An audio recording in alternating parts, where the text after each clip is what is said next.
I'm Rose. Thank you so much for clicking on this video. Today I'm going to talk about something very important, the Great British Baking Show.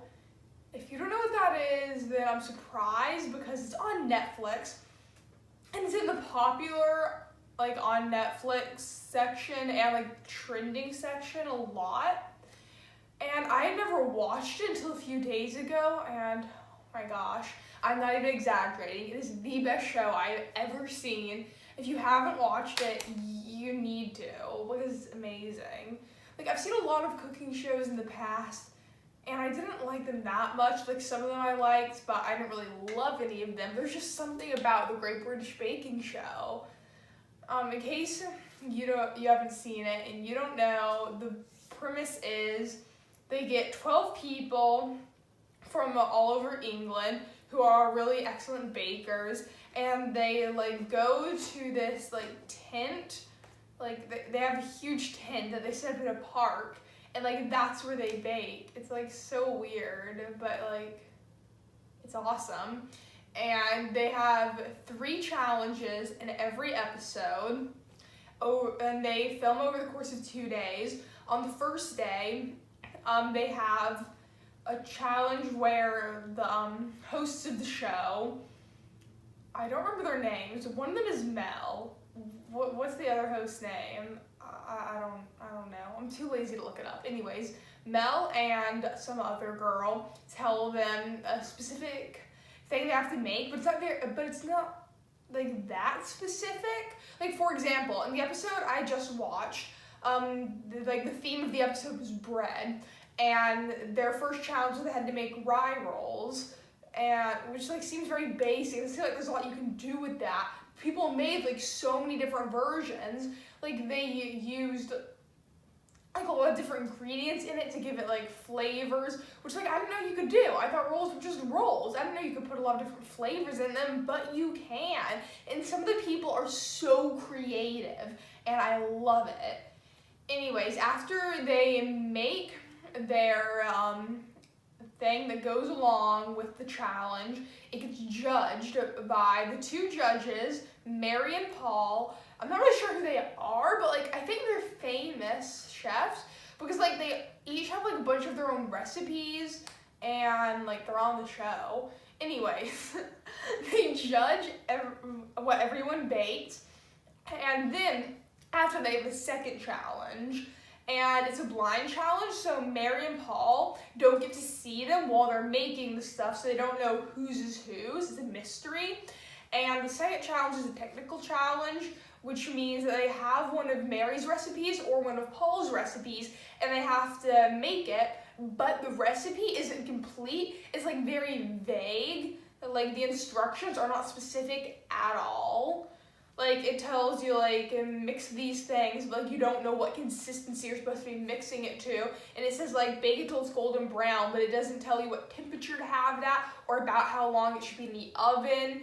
And, they tell you to decorate it with, whatever you're supposed to decorate it with. If something you decorate like a cake, but they don't tell you how to decorate it, even though in the judging part of it is how accurate the decoration is. So it's really hard, even if you're a good baker, because you have to figure out how to follow the recipe.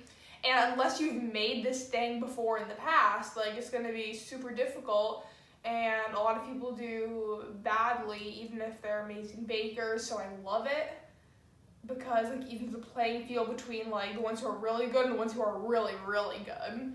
And then Mary and Paul taste all of the baked goods, but they don't know who made what. And then they rank them all in order from 12th to first being the best. And then they find out who made what. And then they go and talk about what happened that day, both the challenges. Then everyone comes back the next day. They have another challenge just like the first one, where they have a specific thing they're supposed to make that goes along with the episode's theme, and they put their own spin on it. And it's exactly at the beginning of the first day of the episode. And then after that challenge, Mary and Paul have to decide one person who's going home and one person who's the star baker. Star Baker doesn't really mean anything because you don't get anything if you're a Star Baker. Like, it has no real value. It just, like, makes you feel good because you know you're the best. So getting Star Baker isn't as good as Going Home is bad, and I don't really like that, but overall, it's a great show. You should watch it. Right now, I'm watching the first season that they have on Netflix. But, like, for some reason, they don't play that season first. Like, they start playing the 5th season, like, the most recent one. But, like, I went to the oldest one they had because even though it doesn't matter if you watch them in order, I just want to. And there are a lot of good people in this season. My favorites are Martha, Norman, and Jordan.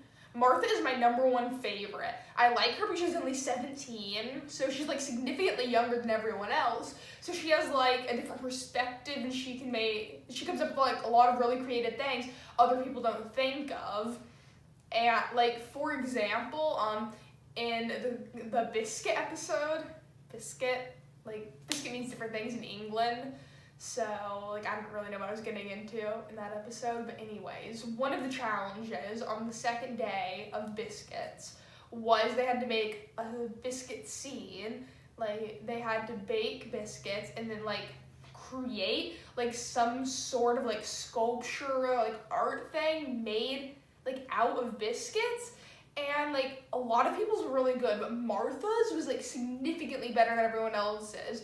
She made, like, a mountain, like, ski lodge, and it was made out of 3 different types of cookies, and they were all, like, flavors of, like, beverages you would drink if you were, like, at a ski resort. Like, some of them were coffee flavored, some of them were hot chocolate flavored, some of them were mulled wine flavored. And, like, she assembled it together, and it was so gorgeous. And it was really big, too. It was, like, this tall, this wide, and there were, like, other pieces besides the ski lodge. There was, like, a mountain in the back, and there were, like, tons of people, and it was all made out of cookies. And it was beautiful, and it's my favorite thing anyone has made on that show. And that's why I love Martha. Also, she's really relatable, because, like, she like, doesn't know exactly what she's doing sometimes, and like she's really worried, and like she's just really funny. Like, there's this one part in the bread episode where she's making her rolls and she puts an egg glaze on top, and Paul, who's like walking around talking to everyone, is like, ooh, that's not a good idea, but I'm not gonna tell you why. And she says later, I still put the egg glaze on. He said it was a bad idea, but I don't care. I am worried though. And that is so funny, because that is like totally something I would do. My second favorite person on the show is Norman. He is like a very traditional baker. He makes things very plain and simple, and like every single episode, he almost gets disqualified because the stuff he makes is really basic. Like, it's good, it's just so plain and boring, and they like always almost eliminate him, and he knows that they always almost eliminate him because he makes things like too traditional and not creative, but he still keeps making the same kind of things, and it's just hilarious. And my third favorite person is Jordan. He actually got eliminated in the 3rd episode, which I was really sad about. But like, he totally deserved to get eliminated. He's not actually that good. Like, I can kind of understand why he's a contestant on the show, but not really. Because he just always seems to be messing up in every single challenge. Like, there are other people who mess up, but Jordan messes up in every challenge. And so, like, I don't understand how he's there. And, like, he's so funny because he's, like, so weird. He is such a weird person. Like, I can't even explain it to you. Like, if you haven't seen the show, just, like, go watch it and see Jordan. He's amazing. Like, in the bread episode, I keep coming back to the bread episode, like, to give examples. But in the bread episode, they have to make bread that's filled with something. So he's like, oh, I'm going to make raspberry cheesecake bread, which is so bizarre. Like, who puts cheesecake in bread? And he was like, I've made this so many times before, and it's delicious. And it's just like, what? And then, one of the hosts was saying, that doesn't seem like it'll work, because cheesecake is very wet and moist, and it'll make the bread all soggy, and it won't cook right. And he was like, no, I've made it so many times and it's only not worked twice. And then he makes for this challenge and it doesn't work. And he gets eliminated. That's the funniest part of the entire show so far. I loved it. I'm sad for him because he failed, but at the same time, the way he failed was so funny. Because, like, people knew this thing he was baking was not going to turn out good, but he was, like, so confident. He was like, I've made this so many times, and then, it was raw bread when he served it to Mary and Paul. That's basically everything you need to know about the Great British Baking Show. Go watch it. You'll love it. I guarantee 100%. Best show ever. I've only seen 3 episodes, but I'm addicted to it.